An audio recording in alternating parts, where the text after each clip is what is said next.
দুনিয়াতে একটু কষ্ট করে হালাল উপার্জন করে খেয়ে যান। আল কানাআতু মিনাল ইসলাম, অল্পে খেয়ে তুষ্ট থাকার, আল্লাহ শুকরিয়া করা, এটার নামই ইসলাম। অল্প খাও, অল্প পড়ো, অল্প জমাও, অল্পের ভেতরে বরকত ঢুকাই দিছে কে?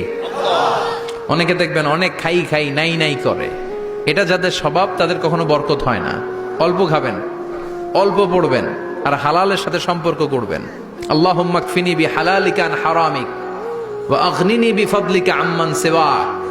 বিশ্বনবী দোয়া করতেন, আল্লাহ হালালকে আমার জন্য যথেষ্ট করেন, হারাম থেকে আমারে বাঁচিয়ে রাখেন। পড়েন আমিন। হালাল অল্প হলেও হালালে বরকত আছে না নাই? হারাম বেশি হলেও এটাতে কোনো বরকত নাই, ঠিক কিনা? বলেন তো, গরু খাওয়া হালাল না হারাম? কথা বলেন। কুকুর খাওয়া হারাম। প্রতিদিন কসাই খানাতে এরা কি কুকুর জবাই করে না গরু? গরু জবাই করে। কুরবানির ঈদে কি দিয়ে কুরবানি দেন?